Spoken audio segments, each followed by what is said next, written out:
ये प्रतिष्ठा की लड़ाई भी नहीं है। मुझे प्रतिष्ठा प्राप्त करनी होती तो मुझसे से ज्यादा प्रतिष्ठा अपने मठ में मिल जाती है। कोई आवश्यकता नहीं मेरे लिए। मैं कह सकता हूं खटाखट नहीं, 27 में सपा चट के लिए तैयारी रखी। मोदी जी तीसरी बार आएंगे तो संविधान समाप्त कर देंगे। मैं यहां नौकरी करने नहीं आया हूं, कतई नहीं। मैं यहां पे इस बात के लिए आया हूं कि अगर वो करेगा तो भुगतेगा भी, और इसीलिए मैं यहां पे आया हूं। ये योगी का अल्टीमेटम है, ये गरज है यूपी के सीएम की। इस रौद्र रूप को आपने पहले भी देखा होगा और आज एक बार फिर योगी ने ऐसा दहाड़ा है जिसकी आवाज दिल्ली तक सुनाई दे गई है।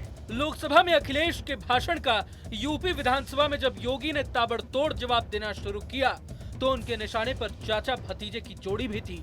सपा सरकार के 7 सालों का लेखा जोखा भी था। यही नहीं, योगी ने कांग्रेस और सपा गठबंधन पर भी तगड़ा हमला बोला। आपने उंगली उठाई। मैं पूछना चाहता हूं, मुझे आप लोगों की बातों पर पंचतंत्र की कथा याद आती है। आपने सुनी होगी। 4 ठग थे।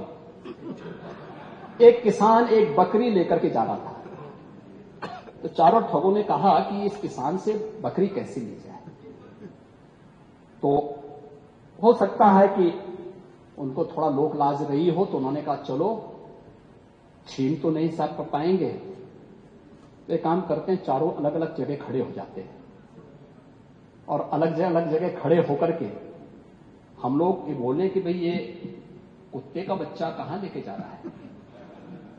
तो एक वो किसान बेचारा अपनी बकरी के बच्चे को कंधे में रख करके लेके जा रहा है।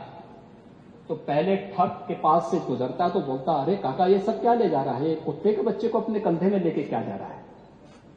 किसान बोलता, अरे धूर्त कहीं के, ये कुत्ते का बच्चा नहीं बकरी का बच्चा है।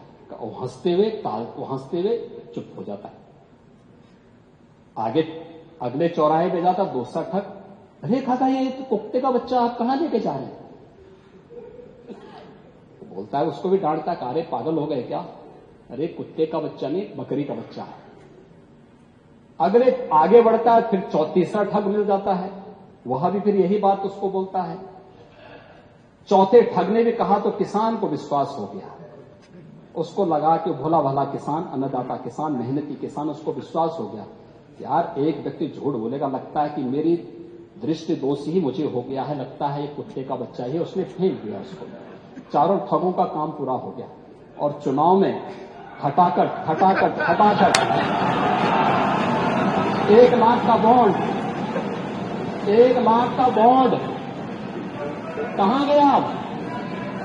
कहां गया 1 लाख का बॉन्ड?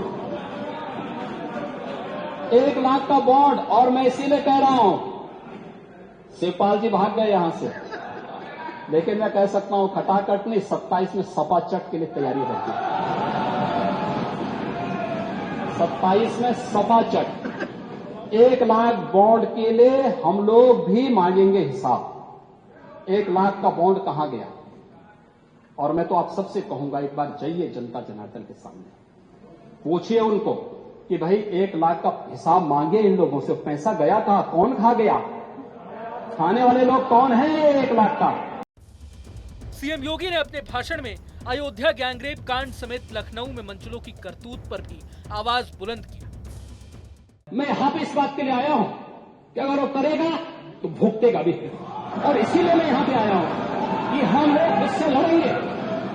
ये लड़ाई हमारी सामान्य लड़ाई नहीं है, ये प्रतिष्ठा की लड़ाई भी नहीं है।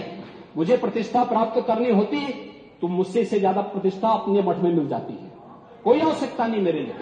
लेकिन इस प्रकार के गुमराह भरे तथ्यों को लेकर क्या बातें हैं आप लोग बोलते हैं, इस प्रकार के अनावश्यक बातों की तरह आप ध्यान आप इस प्रकार की चर्चाएं करते हैं। लेकिन मैं कहना चाहूंगा, और अंत में मैं केवल एक ही बात कहना चाहूंगा, एक काट की हंडिया बार बार नहीं चढ़ने वाली है, तो उसका समय पूरा हो गया। अयोध्या में मोइन खान जो समाजवादी पार्टी का नेता है, अयोध्या के सांसद की टीम का सदस्य है, 12 वर्षीय एक नाबालिग बच्ची के साथ दुष्कर्म का कृत्य में शामिल पाया गया। अभी तक समाजवादी पार्टी ने उसके खिलाफ कार्रवाई नहीं की है। मैं ये नहीं समझ पा रहा हूं कि ये सब क्या है। अब क्या ये कोई समाजवादी पार्टी ना बोले?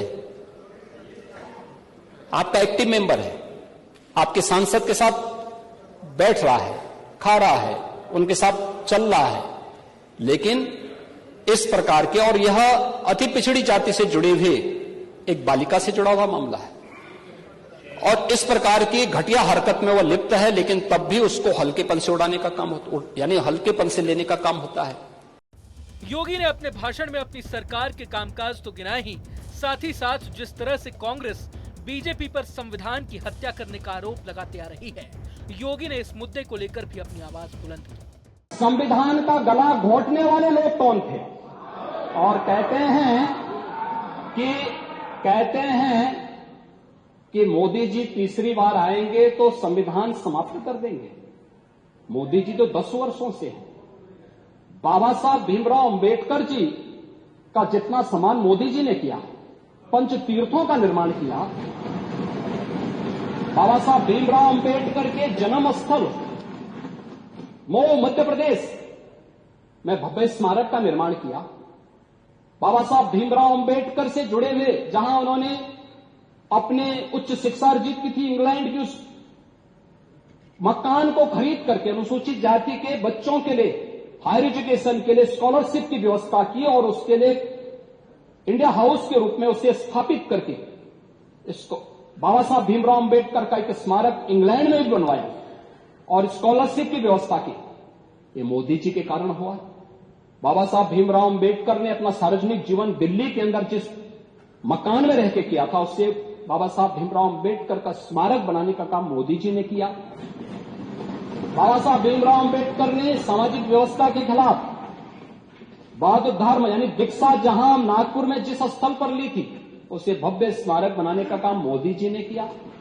बाबा साहब भीमराव अंबेडकर की चैत्य भूमि मुंबई को भव्य स्मारक के रूप में स्थापित करने का काम मोदी जी ने और भारतीय जनता पार्टी की महाराष्ट्र की सरकार ने किया। मोदी जी को आप यहां पे मोदी जी के बारे में गलत सूचनाएं देते रहे, और बाबा साहब भीमराव अंबेडकर को हराने वाली कांग्रेस आज जनता को गुमराह करने में सफल हो गई है। वही पंचतंत्र की कथा मुझे याद आ गई।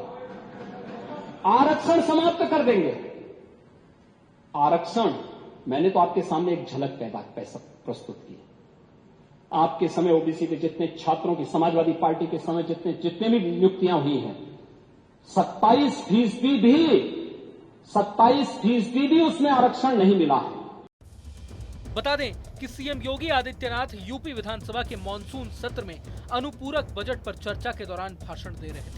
29 जुलाई से शुरू हुआ ये सत्र 2 अगस्त तक चलने वाला है। अगर आपको ये वीडियो पसंद आया तो लाइक करें और चैनल को सब्सक्राइब करें। वहीं तमाम बड़ी खबरों के लिए देखते रहें न्यूज नेशन। न्यूज नेशन अब व्हाट्सएप पर खबरों के ताजा अपडेट के लिए न्यूज नेशन के इस QR कोड को स्कैन करें।